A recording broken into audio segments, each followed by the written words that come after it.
یہ سوال خدا سے کرے گا کہ مجھے کیوں پیدا کیا ہے. اگر خدا کی جانب متوجہ نہیں ہے تو پھر ایک اور سوال کا اضافہ ہوتا ہے, کس نے مجھے پیدا کیا, کیوں پیدا کیا. توجہ ہے نا محترم, کس نے پیدا کیا, کیوں پیدا کیا. اور جب اللہ کی جانب متوجہ ہے جس نے عقل لے کے انسان کو خلق کیا ہے, یہ عقل مند انسان جب کوئی ایسا کام انجام دیتا ہے جس کا کوئی مقصد اور ہدف نہ ہو تو یہ عقل مند انسان اس بے مقصد کام کو پسند نہیں کرتا. عقل مند انسان بے ہدف بے مقصد کوئی عین نہ ہو اس کے, اس عمل کو پسند نہیں کرتا. کیسے ممکن ہے, وہ خالق عقل ہے, وہ رئیس العقل ہے, وہ کل عقل ہے, وہ کسی انسان کو پیدا کرے اور کوئی ہدف ہی نہ ہو, کوئی مقصد ہی نہ ہو, زندگی کا کوئی عین ہی نہ ہو, کوئی ٹارگیٹ ہی نہ ہو, ناممکن ہے. قرآن نے اس جانب اشارہ کیا. سورہ مومنون آیت نمبر 115 115 آیت نمبر ارشاد ہوتا ہے, کیا خوبصورت انداز ہے خدا کا انسان سے تخاطب کا, کس انداز میں انسان کو تخاطب کو مخاطب کیا ہے اللہ نے. ارشاد ہوتا ہے بسم اللہ الرحمن الرحیم, افحسبتم انما خلقناکم عبثا. اے حضرت انسان, کیا تو یہ گمان کر بیٹھا, کیا تو یہ خیال کر بیٹھا ہے کہ ہم نے تجھے بیکار پیدا کیا ہے. افحسبتم انما خلقناکم عبثا, ہم نے عبث پیدا کیا تجھے. وَأَنَّكُمْ إِلَيْنَا لَا تُرْجَعُونَ, اور تو یہ بھی گمان کر بیٹھا ہے کہ تجھے واپس پلٹ کے نہیں جانا, تجھے واپس پلٹ کے نہیں جانا. انسان کی زندگی کا مقصد اور ہدف ہے. یہاں پر ایک اور سوال ہمارے جوان کا کبھی کبھار پوچھتے ہیں کہ مولانا یہ بتائیے کہ اللہ نے ہم اور آپ کو نہ کر دیتا قبول ہے تجھے؟ باقی ایسی پکڑ ایک مرتبہ جوان کہتا ہے علامہ صاحب میں نے یہ تھوڑی پوچھا آپ سے کیا میری زندگی کا خاتمہ کرنا چاہتے. اگر آپ کو اپنی زندگی پہ اعتراض ہے کہ اللہ نے تجھے پوچھے بغیر زندگی دنیا میں پیدا کر دیا ہے تو میں تیری زندگی کا خاتمہ کر دیتا ہوں, رہنا کیوں چاہتے ہو, پھر رکنا کیوں چاہتے ہو, چلو واپس چلے جاؤ. توجہ ہے نا, اللہ نے اختیار نہیں دیا. اللہ اپنی خلاقیت کے اظہار کے لیے بندے کا محتاج نہیں ہے. اور میں مثال دے کے سمجھاتا ہوں, ہمارے بڑے بڑے سائنسدان جب کوئی چیز ملا کر کے مختلف ٹکڑوں کو ملا کر کے کوئی چیز نئی ایجاد کر دیتے ہیں, نئی چیز سامنے لے کے آتے ہیں, وجود میں لے کے آتے ہیں, کیا سائنسدانوں نے ان ٹکڑوں سے جس کو ملا کر کے بنانا ہے پہلے پوچھا تھا اجازت دیجیے ہم یہ بنانے جا رہے ہیں؟ کیا کوئی مصور تصویر بنانے والا تصویر سے اجازت لیتا میں بنانا چاہتا ہوں, اجازت ہے یا نہیں ہے؟ کیا یہ مائک بنانے والے نے کیا اجازت لی ہے مائک سے کہ میں تجھے بنانا چاہتا ہوں, اجازت ہے یا نہیں ہے؟ ارے وہ خالق, سوال کیا ہے کہ اللہ نے پوچھا نہیں, ارے یہ تو موجود ہے, اس کے ٹکڑے موجود تھے, کسی نے اس کو ملایا ہے. وہ تمام چیزیں موجود ہوتی, ملا کر کے بنانے والا اپنے آپ کو کہتا میں نے بنایا, میں پوچھنے کا محتاج نہیں ہوں. تو انسان تو پیدا ہی نہیں ہوا, انسان عدم ہے. جب عدم ہے تو کس سے پوچھے خدا کہ تم بات لانا چاہتے ہو جس کا وجود ہی نہیں ہے, اس سے سوال یہ غیر معقول سوال ہے. عقل اس چیز کو ایکسپٹ نہیں کرتی ہے. لہٰذا ایک انسان کا وجود ہی نہیں ہے, اس سے اللہ پوچھے, کیسے پوچھے, کس سے پوچھے, کہاں پوچھے, لہٰذا غیر معقول سوال ہے. توجہ ہے نا. انسان جب آتا ہے تو اختیار نہیں ہے کہ وہ انکار کرے, انسان جاتا ہے تو اختیار نہیں ہے کہ انکار کرے. ہاں لیکن زندگی کے اندر اپنی لائف کو پرولونگ کرنے کے لیے اللہ نے کچھ طریقے بیان کیے کہ اپنی زندگی کو طویل کرنا چاہتے ہو تو کچھ طریقے بیان ہوئے. وہ طریقے کیا ہیں؟ صدقہ دو, صلہ رحمی, اپنے رشتہ داروں سے تعلقات کو برقرار رکھو, اپنے والدین کے ساتھ اچھا سلوک کرو, لوگوں کے حقوق ادا کرو. یہ تمام کام زندگی کو پرولونگ کرنے کے لیے. لیکن آپ کے ذہن میں اگر سوال آیا ہے, اگر نہیں آیا تو آنا چاہیے تھا کہ جب ہم یہ کہتے ہیں کہ صلہ رحمی اور صدقہ دینے سے زندگی دراز ہوتی ہے تو پھر ایک انسان زندگی پر دیتا رہے تو اس کی تو موت ہی نہیں آنی چاہیے. جب اللہ نے کہا کہ زندگی طویل ہو جاتی ہے صدقہ دینے, زندگی طویل ہو جاتی ہے صلہ رحمی کرنے سے, ہر انسان جو صلہ رحمی کرتا ہے صدقہ دیتا ہے پھر بھی مر جاتا ہے, کیا وجہ ہے؟ ہاں وجہ ہے اللہ نے ایک انسان کی کم سے کم زندگی کی حد رکھی ہے اور ایک زیادہ سے زیادہ زندگی کی حد رکھی ہے. ایک مینیمم ہے اور ایک میکسیمم ہے.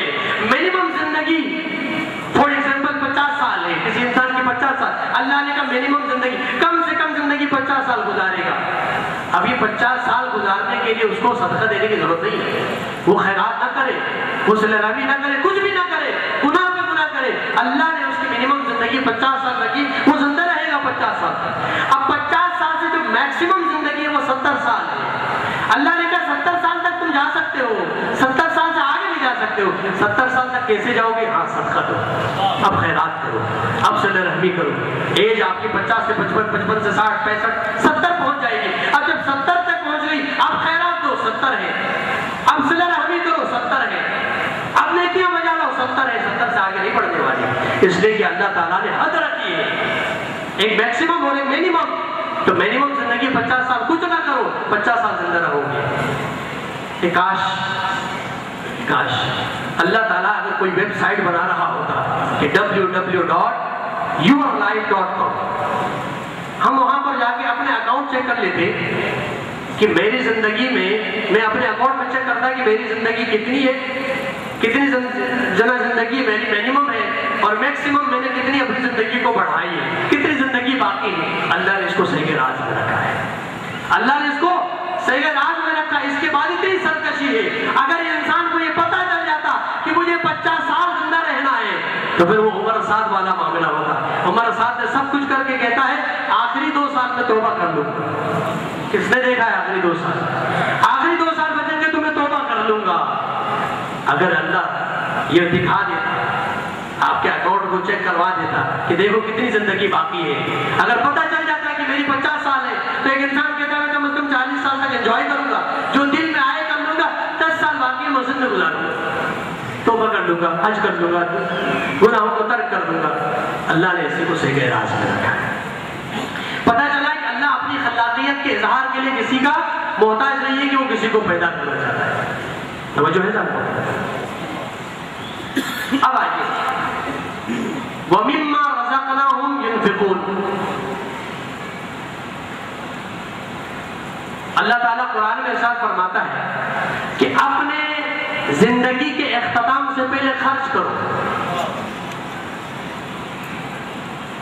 اپنی موت سے قبل, اس سے پہلے کہ موت کا فرشتہ آپ کے سامنے آ جائے, کچھ خرچ کرو. یعنی اپنی زندگی کو پرولونگ کر سکتے ہو, اپنی زندگی کو بڑھا سکتے ہو صدقات دے کر کے. لیکن جب موت کا فرشتہ آ جائے تو قرآن نے کہا وہ لوگ رب ارجعون, رب ارجعون کہتے ہیں, اے رب ہمیں واپس پلٹا, ہم کچھ نیکیاں کر کے آ جائیں گے. اللہ کہتا ہے لن یؤخر اللہ نفسا اذا جاء اجلها, اے انسان اب موت ٹلنے والی نہیں ہے. جب انسان کہتا ہے, جب فرشتے کو دیکھتا سامنے, رب ارجعون, اے اللہ واپس پلٹا دینا, میں نیکیاں انجام دوں گا. اللہ ایک اور قرآن میں ایک آیت میں کہتا ہے کلا انہا کلمۃ هو قائلها. یہ ہرگز, خدا کا انداز تو دیکھیے, جب انسان کہتا رب ارجعون, اے اللہ پلٹا دے واپس, اللہ کہتا کلا, ارے اس نے کچھ بھی نہیں کرنا. یہ اللہ کا انداز ہے, اس نے کچھ نہیں کرنا. یہ اپنے آپ کو اس بس قائل کر رہا ہے کہ میں جاؤں گا, کچھ کروں گا. اگر میں اس کو لوٹا دوں تو اس کی زندگی میں کوئی تبدیلی آنے والی نہیں ہے. یہ تو وہ منظر ہے, یہ تو وہ کیفیت ہے جہاں پر فرعون بھی اللہ پر ایمان لے آتا ہے. جائے سورہ یونس کے اندر, قرآن میں سورہ یونس میں جا کے دیکھیں, جب فرعون موسیٰ کو قتل کرنے کے لیے, موسیٰ کو گرفتار کرنے کے لیے دریائے نیل میں جا گھسا, اور ایک مرتبہ فرعون غرق ہو رہا تھا. کیا کہتا ہے فرعون, آمنت برب موسیٰ و ہارون, اے اللہ میں ہارون اور موسیٰ کے رب پر ایمان لایا. ابراہیم موسیٰ پر بھی ایمان لایا, ہارون پر بھی ایمان لایا, اللہ پر بھی ایمان لایا. لیکن اللہ کیا کہتا ہے یہاں پر, بہت انداز دے کے خدا, الان, ابھی, اب, الان, الان لن یؤخر اللہ نفسا اذا جاء اجلها. اب موت ٹلنے والی, موت کا فرشتہ آنے سے 2 منٹ پہلے توبہ کر لے, قبول ہو جائے. موت کا فرشتہ دیکھ کے تو فرعون بھی ایمان لے آتا ہے. اللہ کہتا ہے نہیں, اب کچھ کام ہونے والا نہیں ہے. اگر کوئی انسان کہے لا الہ الا اللہ, کہ تب اس پہ اکتفا نہیں کرتا ہوں, جس طرح فرعون نے کہا اللہ کا میں اقرار کیا, کہ میں آگے بڑھتا ہوں, موسیٰ جیسے نبی محمد الرسول اللہ, اور آگے موسیٰ کے وسیع ہارون علی ابن ابی طالب, علی ولی اللہ, موت کا فرشتہ آنے کے بعد کوئی کام آنے والا یہ کلمہ کام نہیں آئے گا. موت کے فرشتے سے قبل 2 دقیقہ قبل 2 منٹ پہلے بھی آپ ایمان لے کے آئیں گے, توبہ کریں گے, خدا قبول کرے گا. فرشتہ آ گیا, ٹلنے والی نہیں, شداد نام سنا ہے, شداد ظالم ترین بادشاہ, اپنے آپ کو خدا کہلانے والا.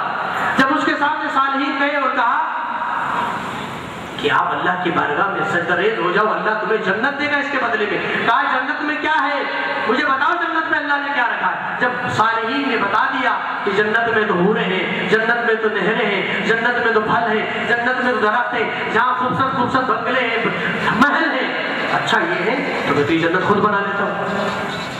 12 سال کے عرصے میں اس نے جنت تیار کی.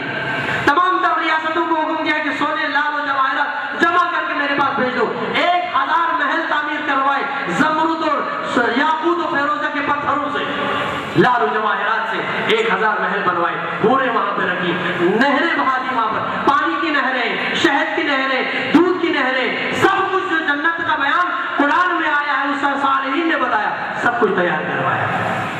ابھی تک نہیں دیکھا ہے. 12 سال میں جنت تیار ہو گئی اور کہا اے وقت کے خدا آ جاؤ, اب جنت کی سیر کرو, جنت تیار ہو گئی. اب شداد آیا, دروازے پہ آیا جنت کے. جب جیسے دروازے پہ آیا تو ایک اجنبی شخص کو دیکھا. کہا تو کون ہے؟ کہا میں اسرائیل ہوں. کہا کہاں کے لیے آئے؟ کہا تیری جان لینے آیا ہوں, تیری روح قبض کرنے آیا. کہا مجھے اتنی مہلت دے کہ میں سیر کروں, میں اپنی جنت کو دیکھ سکوں. کہا اللہ کا حکم نہیں. کہا مجھے اترنے کو دے گھوڑے سے, 1 پاؤں زمین پر, 1 پاؤں رکاب پر. اللہ کے اس فرشتے نے کہا اتنی بھی مہلت نہیں ہے, روح قبض کر. توجہ ہے نا, اجازت نہیں ملی. فرشتہ آیا موت کا تو پھر اجازت ملنے والی نہیں.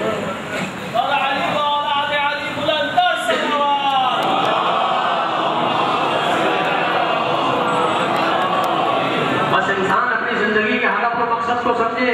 حدیث قدسی ہے, ارشاد ربانی ہے, فرماتا ہے بسم اللہ الرحمن الرحیم, خلقت الاشیاء لعجلکم. اے میرے انسان, اے میرے بندے, یہ کائنات کی ہر شے تیرے لیے خلق کیا ہے بندے. وَخَلَقْتُكَ لِعَجَلِي, اور تجھے میں نے اپنے لیے خلق کیا ہے. انسان اپنا مرتبہ اور مقام کو سمجھے. تمام اشیاء کو انسان تیرے گھر کر کیا اور تجھے میں نے اپنے لیے خلق کیا. اللہ مجبور ہے, اللہ کو ضرورت ہے ہماری نہیں. ہاں کوئی چیز ایسی رکھی ہے, کوئی خاصیت ایسی رکھی ہے خدا نے انسان کے اندر کہ وہ معراج کے منزل کو پہنچ جاتا ہے. بس انسان اپنی زندگی کے ہدف کو سمجھے. کھانا پینا سونا, انسان اور جانور میں کوئی فرق نہیں ہے کہ انسان کھا رہا ہے, پی رہا ہے, سو رہا ہے, اپنے آرام کے لیے بستر کی ضرورت ہے, اپنے مزید سکون کے لیے کسی شریک حیات کا بھی انتخاب کرتا ہے, اور اپنے جیسے 3-4 جانوروں کا بھی دنیا میں لے کے آتا ہے. فائدہ کچھ نہیں ہونے والا. مانتا ہوں کہ پانی کے بغیر انسان زندہ نہیں رہ سکتا. مانتا ہوں انسان اپنے آرام دہ زندگی کے لیے اس کو گھر کی ضرورت ہے. یہ مانتا ہوں کہ اس کو کھانے کی ضرورت ہے, تمام چیزوں کی ضرورت ہے. یہ مینٹیننس ہے. مینٹیننس ہدف نہیں ہوتا, مینٹیننس مقصد نہیں ہوتا. مثال دے رہا ہوں, آپ نے گاڑی خرید لی, گاڑی کو اپنے گھر میں گراج میں رکھا, مکینک کو بلایا, کہا اس کی سروس کر دے. سروس کر لی, ٹائر دیکھا ہوا نہیں, ہوا بھروا دیا. پیٹرول دیکھا پیٹرول نہیں, پیٹرول بھروا دیا. آپ نے گاڑی کی سروس کرائی, پیٹرول آئل چینج کروا دیا. آئے دن گاڑی کی دیکھ بھال کر رہے. ایک صاحب نے گزر کے کہا جناب گاڑی کی اتنی دیکھ بھال کر رہے ہو, کبھی روڈ پہ تو لے کے آ جاؤ, روڈ پہ لے کے آ جاؤ. اور اگر زندگی بھر گاڑی کو سجاتے رہیں گے تو کیا زندگی بھر گاڑی کو سجانے والا ہدف اور مقصد گاڑی کا یہ تھا؟ یہ تو مینٹیننس ہے گاڑی کے. آپ گاڑی کو لے کے اس لیے آئے تھے کہ اپنے طویل سفر کو کم کریں, اپنی زندگی میں وقت کو بچائیں, آرام میں سفر کریں. جو پیدل جا رہے تھے گاڑی میں سفر کریں, یہ تو اپنے سکون کے لیے لایا تھا. ہدف آپ کا یہ تھا, آپ نے مینٹیننس میں زندگی گزاری. لہٰذا انسان اگر مینٹیننس میں کھانے پینے میں گزارتا ہے نہیں, ہدف ہے, مقصد ہے, اس ہدف اور مقصد کی طرف انسان کو متوجہ ہونا ہے کہ اللہ نے کس ہدف اور مقصد کے لیے انسان کو خلق کیا ہے. اللہ خود فرما رہا ہے, اللہ خود فرما رہا ہے,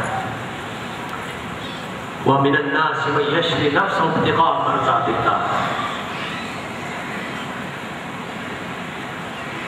اللہ تعالیٰ فرماتا ہے کہ میں نے تمہیں زندگی دی ہے. میں اس ائمہ معصومین علیہ السلام کے احادیث میں ملتا ہے کہ یہ دنیا سوق ہے, بازار ہے, تجارت کی. میں نے جس آیت کی, جس سورہ کی تلاوت کی, بلا عصر ان خسارے کی بات ہو رہی ہے، الا الذین آمنوا وعملوا الصالحات، نفع کی بات ہو رہی ہے، نفع اور خسارے کی بات ہو رہی ہے، یعنی بزنس ہو رہا ہے، کاروبار کی بات ہو رہی ہے، تجارت کی بات ہو رہی ہے۔ اللہ کہتا ہے میں تجارت کرنے آیا ہوں، میں تاجر ہوں، میں خریدار ہوں تمہارا، اور تجھے جو نفس ملا ہے، تجھے جو زندگی ملی ہے، وہ پروڈکٹ بھی میں نے تمہیں دیا ہے، پروڈکٹ بھی میں نے دیا ہے، اور خریدار میں خود ہوں۔ بس اس پر استعمال، اس پروڈکٹ کو آپ نے مال تیار کرنا ہے، آپ نے مال تیار کرنا ہے، لہٰذا شرائط ہے یا نہیں؟ ایک انسان، ایک تاجر، اس کی کچھ شرائط ہے، کچھ شرائط کا خیال رکھنا ہوا تجارت کے لیے، وقت کا خیال رکھنا ہے، جگہ کا خیال رکھنا ہے، پرائس کا خیال رکھنا ہے، کمپیٹیبل پرائس ہو۔ اگر آپ نے ایک چیز، پروڈکٹ تیار کی، آپ نے کراچی میں تیار کیا، اب آپ وہ 100 روپے میں بیچ رہے، چائنا سے وہی چیز آ گئی 50 روپے میں، تو آپ کا پروڈکٹ ضائع ہو گیا، آپ کو نقصان لگے۔ اور وقت کا خیال رکھیں گے، پتہ چلا سردیوں میں آپ گرمی کا کوئی چیز رکھ رہے ہیں، آپ گلگت بلتستان میں جا کے سردیوں میں ایئر کنڈیشن بیچنا شروع کر دیں، اور سپی میں گرمیوں میں جا کے ہیٹر بیچنا شروع کر دیں، کاروبار نقصان ہو جائے گا، مال میں۔ ایک تاجر جب چیزیں بناتا ہے، بالخصوص وہ چیزیں جو خراب ہونے والی ہیں، روٹی بنانے والا، بیکری کا سامان بنانے والا پریشان ہوتا ہے، اب کوئی خریدار آئے تو صحیح، کوئی گاہک آئے، اللہ اطمینان دلاتا ہے، تمہیں پریشان ہونے کی ضرورت ہے، پروڈکٹ تیار کرو، 19-20 ہوگا تو بھی مان لوں گا، قبول کر لوں گا، اور پرائس کے پریشان ہونے کی ضرورت نہیں، میں آپ کو 10 گنا 100 گنا 700 گنا زیادہ دینے والا ہوں، پروڈکٹ تیار تو کرو۔ فخر الدین رازی تفسیر کبیر کے مؤلف اپنی کتاب میں ایک عالم، ایک بزرگ کا تذکرہ کرتے ہیں، ایک بزرگ کہتا ہے کہ والعصر ان الانسان لفی خسر کا میں نے تلاوت کی، سورہ عصر